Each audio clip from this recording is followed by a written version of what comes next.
As one team broke records in the competition year after year, and another team introduced a style of football no one had ever seen before. These are the greatest Champions League teams of all time, and the guys from 1995 revolutionized football. At the start of 1994, Ajax was on a mission to dominate.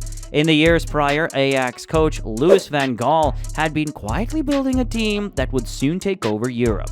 He'd put a lot of faith in his young academy talent, given chances to players like Patrick Kluivert, signing unknown talent like Finidi George and Nwankwo Kanu.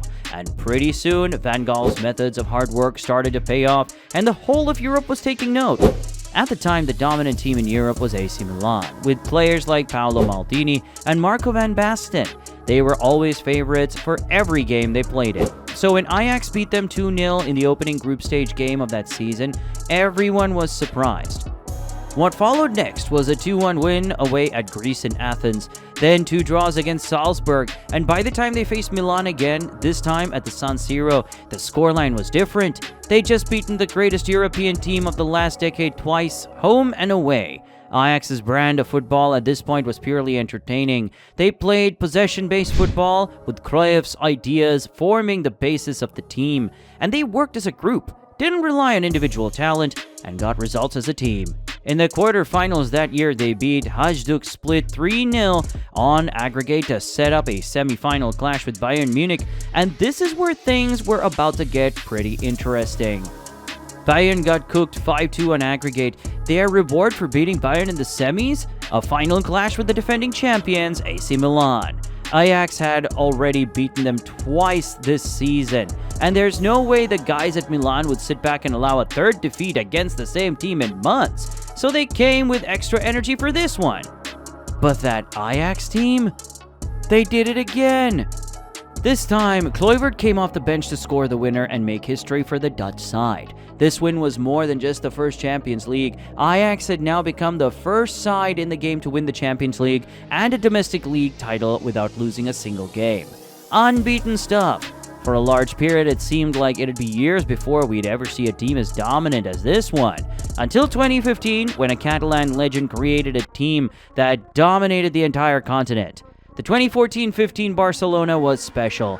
Coming into this one, Barcelona had appointed former player Luis Enrique as the new head coach, and in the summer, he added players like Luis Suarez and Ivan Rakitic to their squads. As a club, they were on a quest to once again become champions of Europe and got drawn in a group with PSG, Apoel, and Ajax. Under Enrique, Barca had returned to the free-flowing version of themselves they used to be. Xavi and Iniesta were still running the show in midfield, but with the arrival of Ivan Rakitic, they now had a player who scored goals from midfield.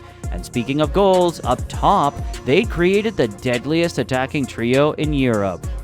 Messi, Suarez, and Neymar, the MSN. They made it out of the group stage easily, just one defeat away to PSG in France, and in the round of 16, they were up against Manchester City. Barca had it tough in the first leg. I mean, they did win 2-1, but Messi missed a pen. Either he was still really pissed about the pen miss, or he heard James Milner laugh at him too hard, because in the second leg, ouch! This was just one of the highlights. Barca won the match 1-0, where they advanced to face PSG in the quarterfinals. The same team that beat them in the group stage. PSG put up a fight, but Luis Suarez was on fire that evening.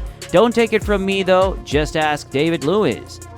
Oof. Barca won 5-1 on aggregate, and the semis this time were bound to be tough because they were going up against one of their own. Pep Guardiola, the coach of Bayern Munich, and OG of Barca in the late 2000s. The whole world was glued watching this one that evening. It just felt like if Barca wanted to become champions of Europe again, it'd have to be in boss mode against arguably the best defense in the world. And they came through. Messi had Jerome Boateng on roller skates. Despite losing the second leg 3-2, the first leg win was enough for Barca to advance to the finals, where they had the chance to make history against another team looking to make history. Barcelona versus Juventus, and both teams were coming into this one looking to complete their treble dreams. Ultimately, though, when you've got players like Barca did on the pitch, the talent's always going to be enough. And in the end, they got the job done. 3-1, and like that, Barca were champions of Europe again. Just to put it out there, this Barca team legit beat the champions of England, France, Germany, and Italy on the road to winning a 5th Champions League title. Impressive, but if I'm being honest, they didn't quite have the juice like the OGs from 2011 did. Rewind 4 years back and Barca had become the most dominant force in Europe. A big part of that was because most of their star players like Messi and Iniesta had hit the subscribe button to footballers already. Oh yeah, and also the fact that they quite simply dominated games. It wasn't just about passing the ball with these guys, it was also about making opponents suffer. In the Champions League, they made it out of an easy group. I mean, no offense to Panathinaikos, to Copenhagen, and Rubin Kazan, but when the draws came out, everyone expected Barca to qualify. In the round of 16, though, that's when they began to put on a show and had the rest of Europe in chokehold. A first-leg match away at Arsenal, and after losing 2-1 thanks to some 18-year-old Jack Wilshere masterclass, they were in trouble heading into the second leg. But at home at the Nou Camp, Barca turned up the style. The match ended 3-1, but in reality, it could have been 8 or 9.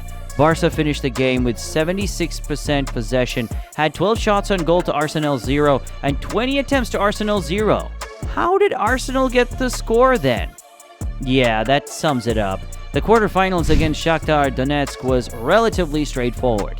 They won the tie 6-1 on aggregate, but in the semifinals, all eyes were on Spain again, because Barca had 2 legs coming up against their biggest rivals, Real frickin' Madrid. Their new coach, Jose Mourinho, won the competition with Inter Milan last season, so it was added spice. But again, this Barca team wasn't phased, and at the home of their biggest rivals, the X Factor once again stole the show. 2-0 to Barca, 1-1 in the second leg, and they were through to the final, where they had one of the best managers in the world in complete disbelief. The scoreline said 3-1, but once again, it didn't quite tell the full story. Barca dominated every aspect of the game, 68.4% possession in the final, had 12 shots on target compared to United's 1, and to make it even crazier, all 6 of Barca's goals were scored or assisted by 6 different individuals. Total football at its peak. But the truth is, this Barca team of 2011 was a 2.0 of the original Barca team that shocked the whole world. In 2008, Barca had started a revolution. Pep Guardiola had become the new coach of the team, and after letting players like Ronaldinho and Deco leave, everyone thought they were going to struggle. Still, Pep's appointment was being backed by the main man himself. Cruyff wanted him at the club. Pep had started his early coaching career at the club and understood that Barca philosophy more than most. He didn't want a team to be based on individuals. He wanted to create a team that could work for each other, run, create spaces in between opposition lines, and he had the perfect team to do that. At the back, Puyol was at the base of the team. He'd gotten back Gerard Piqué from Manchester United in midfield. Xavi and Iniesta ran the show, and then there was Sergio Busquets, the guy no one could press. In attack, it was dynamic. Messi played down the middle, Thierry Henry on the left, and Samuel Eto'o on the right. But Pep usually switched it up during games to make sure they stayed unpredictable.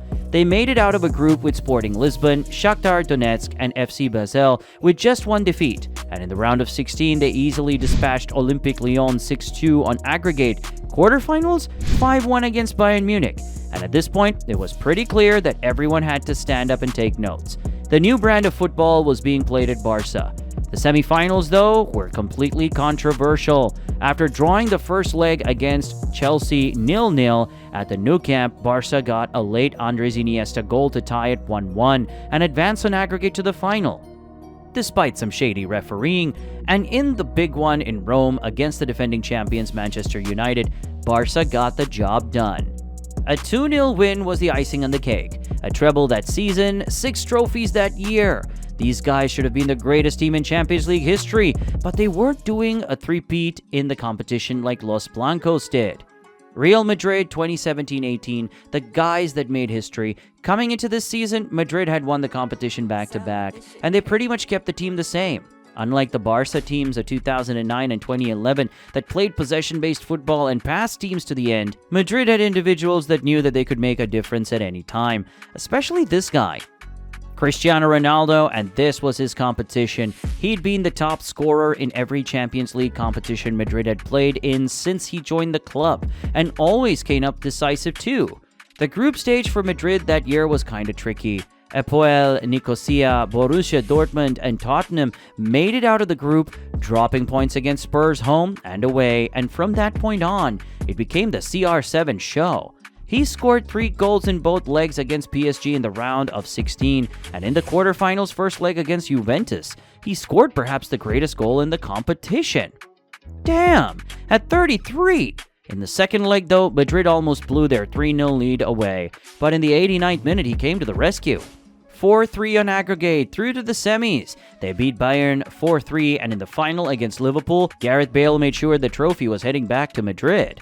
Truth is, this Madrid team, with ballers like Ronaldo, Sergio Ramos, Gareth Bale, Luka Modric, Karim Benzema, Toni Kroos, and Dani Carvajal, signaled the end of an era.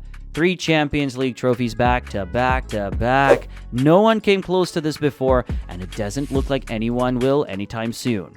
Legends, who all subscribe to footballers too.